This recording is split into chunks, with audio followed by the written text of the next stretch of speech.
রাজন্য আমল থেকে শুরু হওয়া ত্রিপুরার ঐতিহ্যবাহী আগরতলা দুর্গাবাড়িতে সকল প্রকার নিয়ম নীতি মেনে সম্পন্ন হলো বাসন্তী পুজো। শুক্রবার থেকে মহাসপ্তমী পুজোর মধ্যে দিয়ে শুরু হয়েছে 4 দিনব্যাপী বাসন্তী পুজো। বৃহস্পতিবার রাতে ষষ্ঠী ও বোধনের মধ্য দিয়ে দেবী বাসন্তীকে আহ্বান করা হয়েছে। অনেকে বলেন বসন্তকালে এই দুর্গাপুজো হয় বলে এটিকে বাসন্তী পুজো বলা হয়, কিন্তু শাস্ত্র বলছে প্রাচীনকালে শারদীয়া দুর্গাপুজোয় রামের দ্বারা দেবী দুর্গার অকাল বোধনের আগে বসন্তকালে চৈত্র মাসেই দেবী দুর্গার আরাধনা প্রচলিত ছিল। রাজন্য আমল থেকে শুরু হওয়া ত্রিপুরার ঐতিহ্যবাহী আগরতলা দুর্গাবাড়িতে মহা ধুমধামে করে পালিত হয়েছে মহাসপ্তমী পুজো। এদিন সকাল থেকেই আগরতলা দুর্গাবাড়িতে বাসন্তী মায়ের মহাসপ্তমী পুজোকে কেন্দ্র করে দর্শনার্থীদের ব্যাপক ভিড় লক্ষ্য করা গেছে। আজকে মা সপ্তমী বুঝতে পুজো চলছে।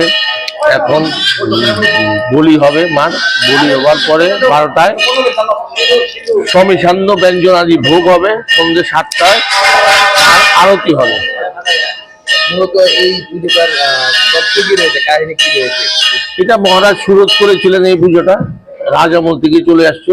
এটা সত্যযুগ থেকেই বাসন্তী দুর্গা দেবী, এটাই কালোর পুজো। আর অকালে রামচন্দ্র যখন রাবণ বধের জন্য অকাল বোধন করেছিলেন, সেটা হলো আশ্বিনে অকাল বোধন, শারদীয়া যেটা। আর এই বাসন্তী দিয়ে এলো বোধন, মার কোনো বোধন নেই, মা এখন জাগ্রতা, সেই জন্য এটার বোধন লাগে না। এটাই কালের পুজো।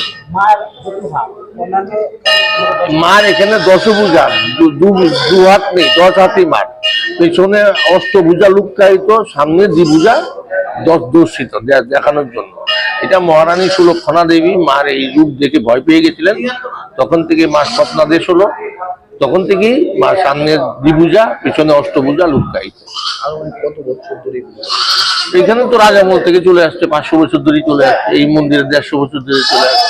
রাজ যতদিন থেকে রাজ আমল আছে, এই দুর্গা পূজা, বাসন্তী পূজা, দুর্গা পূজা সব পুজোই চলে।